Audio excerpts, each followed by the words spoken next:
John Boyd probando suerte en New York.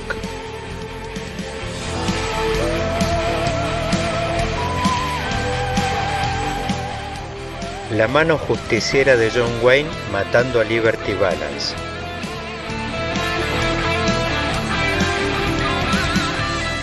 Clint Eastwood, Eli Wallace y Lee Van Cleef sacándose los ojos por un baúl de oro.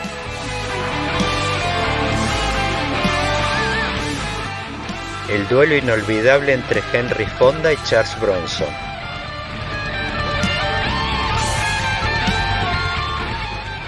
O simplemente el pantalón que usa a diario todo el mundo.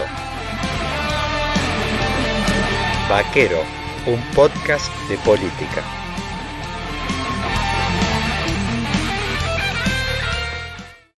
El calor ya está pegando duro en Córdoba a esta altura del año, pero ello no impide el encuentro con el socio fundador de Bate Software, Mario Barra, para conversar acerca de la historia de éxito alrededor de su firma, así como del clúster tecnológico nacido en la provincia mediterránea, a la par que el país vivía una de las peores crisis de la historia en 2001. A 2 décadas de aquel bautismo de fuego, este sector de la economía del conocimiento es una realidad y tiene el potencial para generar 100.000 puestos de trabajo distribuidos a lo largo y a lo ancho del país.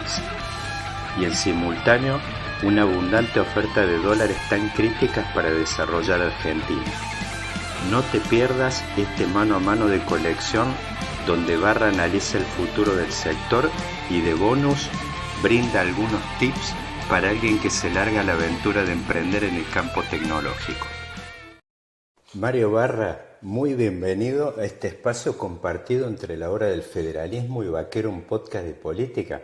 A ver, conversación más oportuna que esta no hay. Es como que el tema industrias del conocimiento es la gran vedette de la que hablan todos y donde hay puestas un montón de expectativas. Viste que se habla mucho que el litio, que la minería, pero esas son actividades como que generan muchas dudas. ¿Cuáles son los multiplicadores?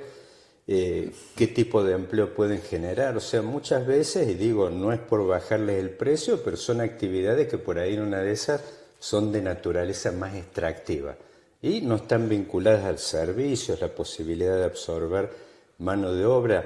Me gustaría que cuentes un poco de qué se trata esta especie de Silicon Valley que hay acá en Córdoba y de los cuales vos has sido uno de los precursores. Por ahí tengo como en mente el nombre de un amigo que quiero en común, que es Manuel San Pedro, que en su época estuvo vinculado a la promoción de un clúster acá en Córdoba. ¿Cómo surge, cómo apareció? ¿Apareció de la nada esto un poco? Bueno, gracias Daniel por la invitación. El clúster tecnológico de Córdoba sí surge por la idea de Manuel San Pedro, que por allá por el año 2001 se le ocurre juntarnos a 10 empresarios y proponernos en crear un clúster tecnológico. Nos junta los 10 en un edificio inteligente acá en Córdoba y nos dice, bueno, vamos a crear un clúster. Bueno, perfecto. Uno está el Hipólito Yrigoyen. El Hipólito Yrigoyen, ¿no? Exactamente. Y nos dice, vamos a crear el clúster. Bueno, le dijimos, ¿qué es un clúster? Entonces nos saca un libro que tiene las ventajas competitivas de las naciones de Michael Porter y nos dice, en esto consiste un clúster. Bueno, perfecto, empezamos a interiorizarnos, empezamos a leer todo el libro de Michael Porter y así surge el clúster en un año muy complicado, el año 2001 en Argentina, pero surge desde el sector privado con la vocación de crear un punto en el mapa mundial donde se desarrollara tecnología de información y comunicación, ¿sí? Un clúster TIC. Y con esa vocación de atraer a empresas multinacionales y que Córdoba se constituya en un punto mundial donde sea muy importante el desarrollo de software y que todos estén interesados en venir. Estoy hablando del año 2001, parecía una utopía totalmente, ¿no? Y con ese sueño empezamos a trabajar. Al poco tiempo la provincia también empezó a trabajar en atraer a inversiones internacionales y al poco tiempo llega Motorola. Fue la primera ancla que llega a Córdoba y a partir de ahí fue incesante la cantidad de empresas que empezaron a venir y cómo empezó a crecer el ecosistema y cómo a través del clúster empezamos a trabajar en todas las ventajas competitivas que tiene, que propone Michael Porter, y empieza a crecer Córdoba, que inicialmente eran unas 15, 20 empresas con suerte, que le daban trabajo a cerca de 500 personas, y hoy tenemos más de 15, 20 mil personas trabajando en el sector. Y también comentabas vos con una posibilidad muy grande, que ahora hablamos de un sector ampliado, que es el sector de economía del conocimiento, donde ya no es solamente software, no es solamente TIC, sino que estamos hablando de todo aquel sector que pueda exportar su conocimiento, donde agregamos, por ejemplo, puede ser contadores, puede ser arquitectos que puedan exportar, o puede ser cosas mucho más complejas, que puede ser un conocimiento en biotecnología que sea exportable también. Bueno, todo ese conjunto de cosas es lo que hoy conocemos como economía del conocimiento. Y eso genera hoy una gran posibilidad de mano de obra y de exportaciones genuinas y de alto valor agregado.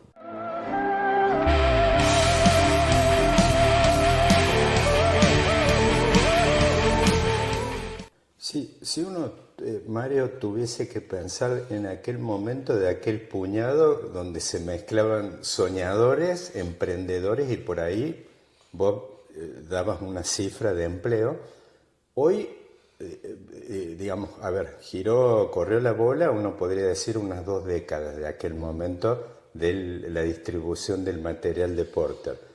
Hoy, ¿de qué hablamos cuando hablamos de este sector acá en Córdoba? ¿A cuánto escaló aquel proyecto que era un poco quizás embrionario de startups? Sí, en aquel momento aproximadamente podríamos hablar de unas 500 personas, unas 15, 20 empresas, con suerte, trabajando. Hoy la cantidad de empresas está arriba de las 500, 600 empresas. Y la cantidad de gente está entre 15 y 20 mil personas. Hablando del sector netamente de software, ¿no? Cuando le sumamos los otros sectores ya nos vamos a cerca de 30 mil personas. Ahora, eso es hoy, ¿no? La gran posibilidad está en los próximos años que se podría generar, según estudios que hicimos con la bolsa como la Cámara de Comercio Exterior de Córdoba, y según el estudio nos da que en el sector ampliado, o sea, lo que es el sector de economía de conocimiento, se podrían generar en los próximos años, hasta el 2030, cerca de 100.000 puestos de trabajo para este sector. Mario, pero ¿de qué depende? Porque ahí estás hablando como que fue una especie de garrocha que, si mal no me da la cuenta, es como que saltó unas 70, 80 veces. Uno podría hacer la cuenta hoy en 2 décadas. ¿De qué depende de que vos en una de esas uno pueda pensar en una super garrocha de que ese sector que creció 70, 80 veces escale, no sé, a 10.000, a 1.000, a 10.000, a 100.000 veces lo que fue en aquel momento? ¿Cuál es el insumo crítico, podría decir, el gran combustible que alimenta este motor de la economía del conocimiento? ¿De qué depende si vos dijeras tengo que elegir y quedarme con 2 o 3 cosas en la mano? Yo te diría que me puedo quedar con una, Sí. y es específicamente recursos humanos capacitados al nivel de lo que se requiere. Y cuando digo capacitados, no solamente al nivel tecnológico de la materia, porque ya no hablamos solamente de software, sino que también necesitamos que manejen el nivel de inglés necesario como para poder trabajar para el exterior. Porque los mercados centrales, cuando decimos de exportación, para esos mercados centrales necesitamos el nivel de inglés, ¿no? O sea, quizás el mercado más importante es Estados Unidos, pero la mayoría de los mercados, excepto Latinoamérica, necesitan inglés. Y hoy el nivel de inglés en Córdoba es bastante bajo comparativamente con otros lugares. Entonces necesitamos, por un lado, que más gente sea atraída hacia el sector de la economía del conocimiento, y por otro lado, que elevemos el nivel de inglés para que puedan trabajar para afuera. De esa forma podríamos tener esta cantidad de puestos de trabajo y además un nivel de exportación quizás pasar a ser uno de los más importantes, ¿no?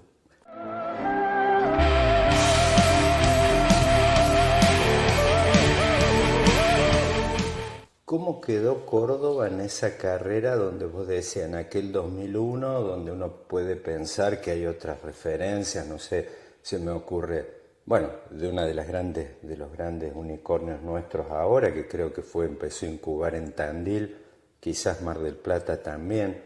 Uno piensa en La Plata. Bueno, la ciudad de Buenos Aires hoy tiene un distrito tecnológico donde les dan un montón de ventajas, que también están localizadas varias firmas. Vos decís de estas 2 décadas, un poco cuál es el balance de eso, cómo se movió Córdoba respecto a esos otros motores, si uno tuviese que armar hoy un mapa, que en ese momento eran 4 o 5 puntos, hoy dónde está, digamos, cómo está distribuido ese mapa. Bien, Córdoba, a partir de que se crea el clúster, a nivel país siempre estuvo ubicado en el segundo lugar. O sea, primero Buenos Aires, después sigue Córdoba, pero lejos del resto, te diría, ¿no? Después se fueron creando todos los otros clústeres que vos comentabas, tanto el caso de Tandil, La Plata, el caso de Mendoza.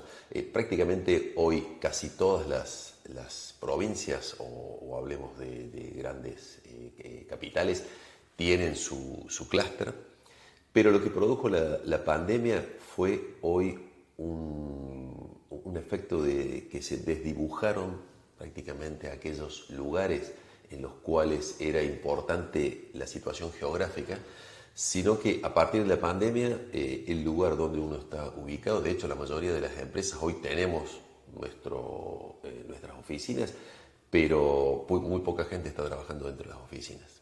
La mayoría decidió a partir de la pandemia, y digo decidió porque es una decisión personal de los que trabajan en el sector, de trabajar desde cualquier lugar, ya sea desde su casa, de trabajar desde un bar o desde trabajar viajando, y lo permite el sector. Y digo, lo decidieron porque es un sector altamente demandado, y por más que las empresas querramos que vayan a nuestras oficinas, no lo logramos. Si alguna empresa intenta decir que el 100% tiene que estar presencial, pierde prácticamente todos sus trabajadores. Mario, vos sabés que se me ocurría, vos si tuvieses, digo, esto quizás sea parte de las conversaciones que tenés vos dentro de la firma tuya, que fue una de las precursoras con otros colegas,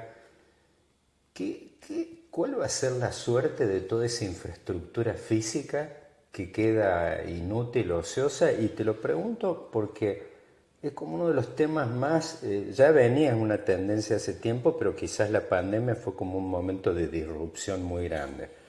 Pero es como que estamos en un momento donde también en todo uno piensa en el plano político, grandes agitaciones sociales, el tema del empleo muy sensible, uno ve todas las consecuencias que ha tenido la pandemia. ¿Qué será? ¿Cuál será el devenir si uno piensa que inclusive, y con los, por ejemplo, los de ustedes específicamente, los colegas, qué están maquinando respecto a toda esa estructura física que uno pensaba, así como quedaban las acerías antes abandonadas, un montón de fábricas? Digo, estamos como en una fase Yo donde creo que está estamos en ocurriendo una eso. fase de cambio. Efectivamente, la pandemia fue un acelerador, fue un disruptor y después un acelerador. En el sector ya se venía pensando y trabajando esto del home office y a distancia cada vez más, pero todavía era incipiente el número, porque la mayoría de los clientes todavía no lo tomaban 100%. Y bueno, la pandemia fue un disruptor, fue un acelerador total, y lo que produjo es que hoy prácticamente vuelve un porcentaje muy bajo. Estamos hablando de un 10%, un 15%, depende, puede ser un 20% con mucha suerte. Yo creo que va a quedar un híbrido, pero nunca va a volver a lo que era antes, y en ese híbrido va a quedar un porcentaje entre el 30%, 40% de lo que era antes. Y sí, van a quedar muchos metros cuadrados disponibles. Para mí esos metros cuadrados van a tener que refuncionalizarse para ser el hogar o hábitat de lo que hoy tenemos grandes falencias, ¿no? Que es donde ubicar a ¿Vos te mucha gente que imaginás no que eso tiene. esté deviniendo en vivienda? Yo creo que en vivienda, totalmente. Me parece que eso va a terminar siendo vivienda. No creo que se recupere al nivel que teníamos antes.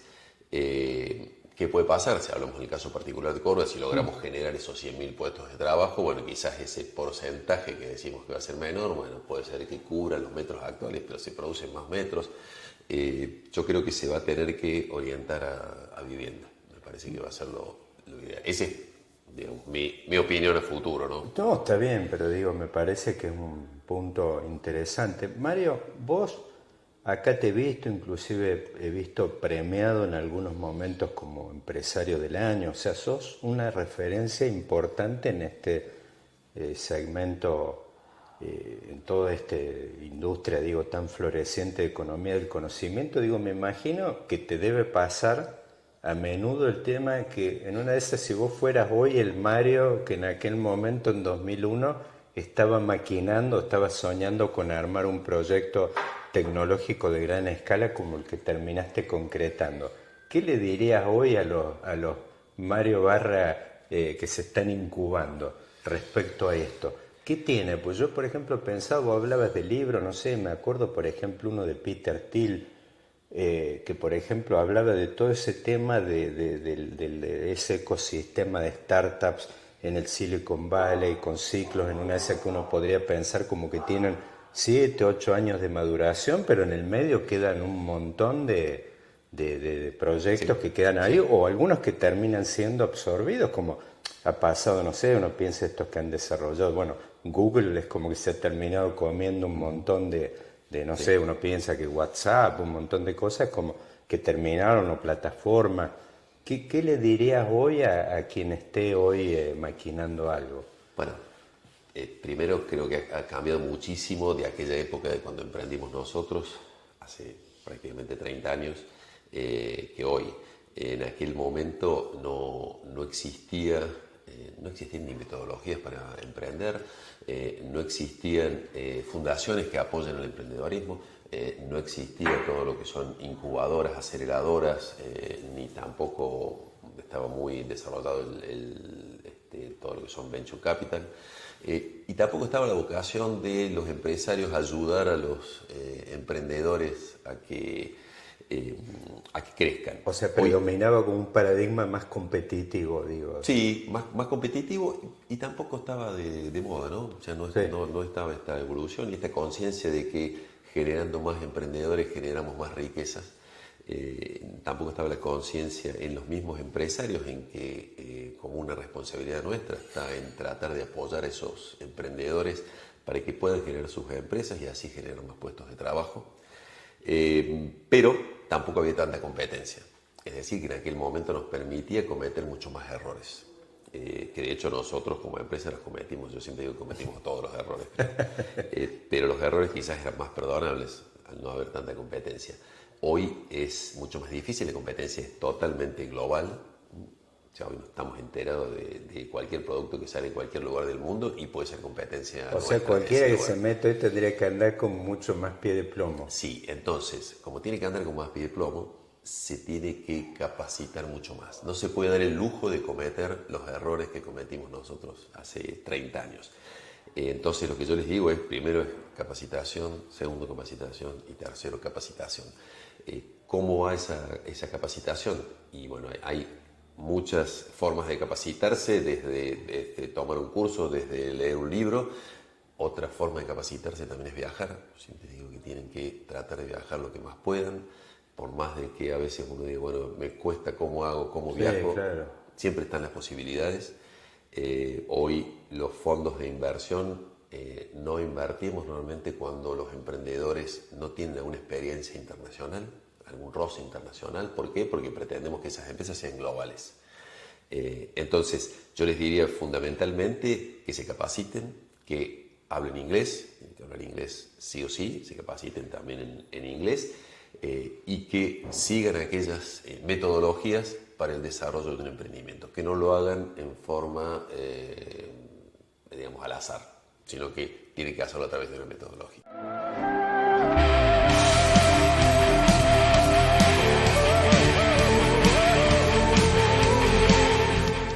Mario, y en cuanto a inversión, si uno dijera, bueno, vos ya identificaste uno claramente que vos decís tenés que tener una inversión fuerte en capacitación, claramente que, por supuesto, con estos diversos métodos, inclusive algunos hasta informales, o no, no sé, son algunos inclusive hasta de absorción por copia, uno podría pensar alguien que va, viaja, mira cómo funciona, Exacto, sí. adquiere cosas, como que roba, entre comillas, diría. Y en cuanto a inversiones, digo, de otro tipo, hoy también, ¿qué te exige esto? Que uno podría decir, para lo que vos largaste en este momento? Inversiones en fierros, que vos podrías decir infraestructura, no sé si hoy, bueno, y decíamos físicas, como que se diluye hoy la... Sí, No tenés, quizás, en aquel momento pensar, no, alquilamos un lugar o compramos, hoy claro. ni siquiera eso. No, te diré que en inversiones fundamentalmente es en recursos humanos, ¿sí? En horas de trabajo. Claro. Para el sector nuestro en particular, ¿no? O el sector de economía y el conocimiento. No tenemos grandes equipos que se pueden comprar, que sean costosos. Obviamente eso, el costo hoy es despreciable cuando lo comparamos con la inversión en materia gris, ¿no? En lo que sería inteligencia para producir un desarrollo tecnológico de cualquier nivel. Entonces, la mayor inversión va hacia eso, y hoy, que es un sector en el cual la hora hombre es elevada también. Entonces, el mayor costo está en eso. Normalmente las mayores inversiones van para ese lado en la primera parte. La segunda parte de la inversión va a todo lo que es marketing, ¿sí? O sea, primero tengo que tener el producto, pero en segundo nivel tengo que ver, bueno, cómo ese producto lo vendo a nivel mundial, ¿no? Mario, hoy justo estamos en días de Mundial de Fútbol. Digo, si vos tuvieses que localizar y pensar en la segmentación que tenés en el fútbol hoy, ¿no? Vos podés decir, bueno, tenés la Champions, otro nivel, la mayor parte de los jugadores argentinos de élite jugando ahí. Es más, hay un solo jugador que juega en la Liga Argentina. Y, es más, no tiene ninguna chance de ser titular hoy, creo que tercer arquero fácil. Y después, bueno, tenés una decantación donde tenés, bueno, y hoy Argentina tiene muchos problemas, inclusive hemos visto, se ha hecho como un abismo grande respecto al nivel de la Liga Brasilera. Hoy Argentina, nosotros ganábamos Copa Libertadores y no tenemos chance, salvo, no sé, tendría que haber, pero como que Brasil ha habido una especie de... Se ha generado un abismo que no había antes futbolístico. Hoy Argentina en ese mapa de las ligas, ¿dónde la podrías localizar? Donde vos podrías decir, no sé, el primer segmento ahí tenés las ligas de California. ¿Dónde estamos jugando y dónde, si vos dijeras, yo me siento con Mario Barra y algunos referentes grandes del sector de la tecnología en Argentina, ¿dónde estamos parados hoy? ¿Dónde ves en ese juego de las ligas que podemos estar parados por ahí de acá a 5 o 10 años? Bueno, en eso tendríamos que quizás dividir quiénes, por qué, qué pasa. Hoy a nivel país, lamentablemente, la inversión que se puede tener en startups es baja.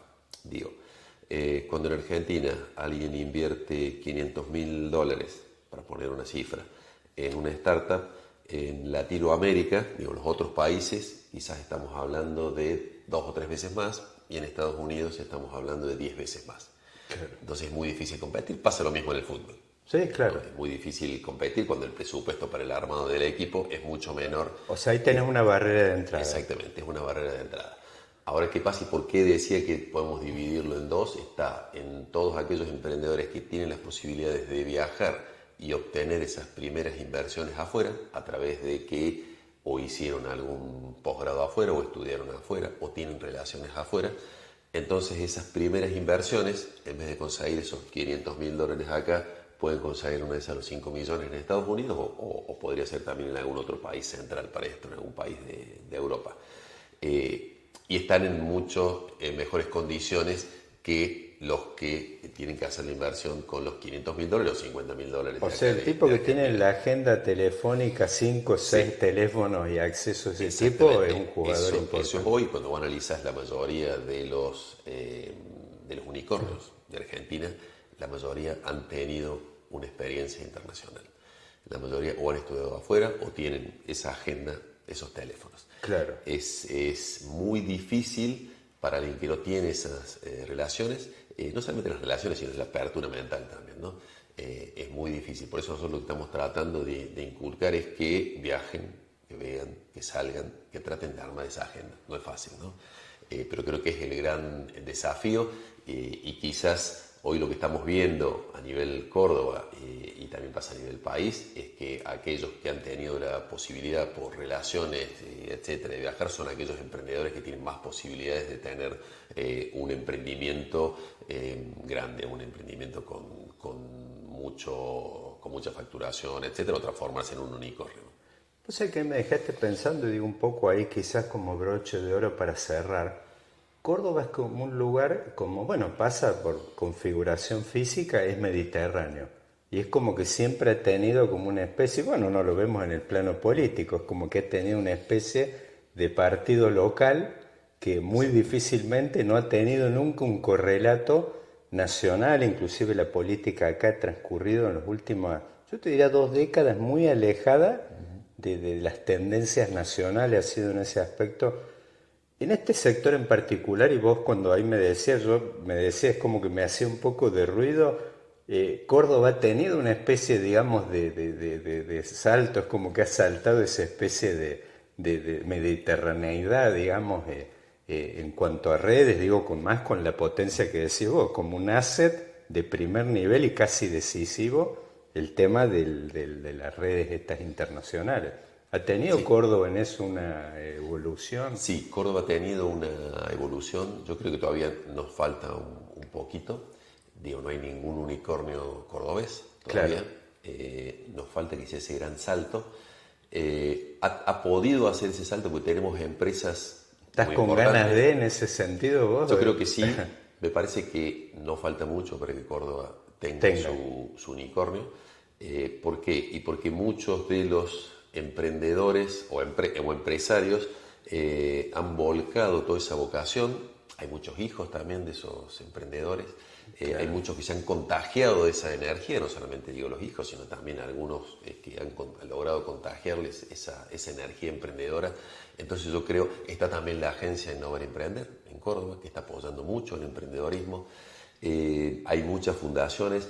Yo creo que en el corto plazo, cuando digo corto plazo quizás serán los próximos 5 o 7 años, un corto plazo que en años son una cantidad importante, podemos tener ya ese despegue en cuanto a tener unicornios cordobeses. Igual no es algo que a mí me preocupe el hecho de tener un unicornio o no tener un unicornio, porque a veces prefiero que en vez de tener un unicornio existan cientos de Claro. empresas que Sí, que vos las generen puestos de agregás trabajo, y es un exactamente, unicornio, y es claro. un unicornio. Y a veces vale mucho más porque unas veces alguno dice, bueno, tengo un unicornio en Córdoba, pero resulta que de Córdoba termina siendo un porcentaje muy bajo, porque los accionistas originales, al tener que llegar a un unicornio, se han diluido y accionariamente termina siendo muy poco. Digamos, la idea o las personas sí, pero cuando uno va a las acciones que tienen, termina siendo un 4, un 5, un 10%, con suerte.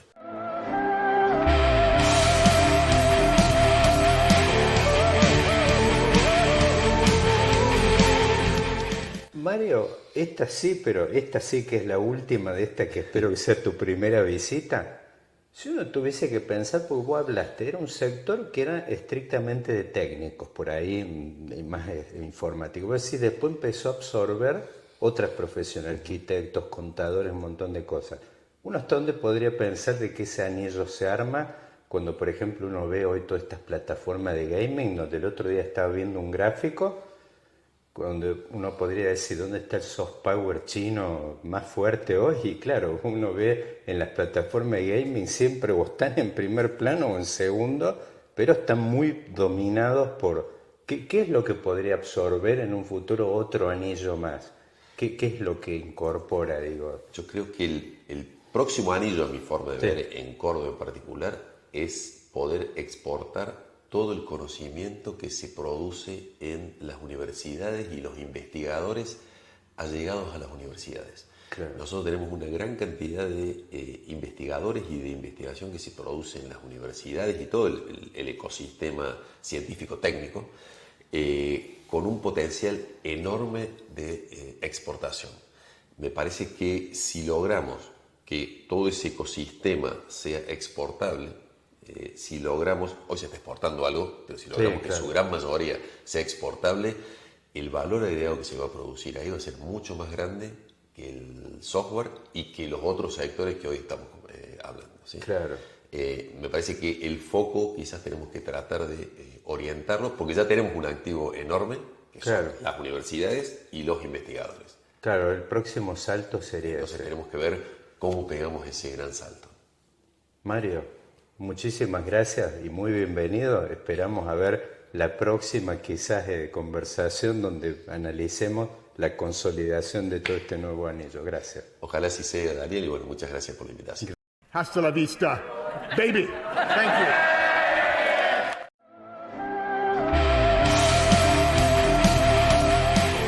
John Boyd probando suerte en New York.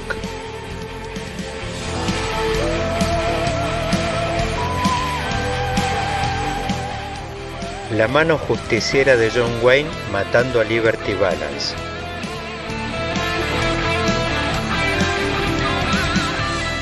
Clint Eastwood, Eli Wallace y Lee Van Cleef sacándose los ojos por un baúl de oro.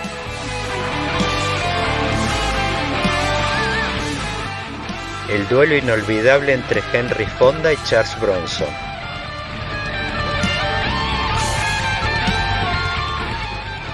O simplemente el pantalón que usa a diario todo el mundo. Vaquero, un podcast de política.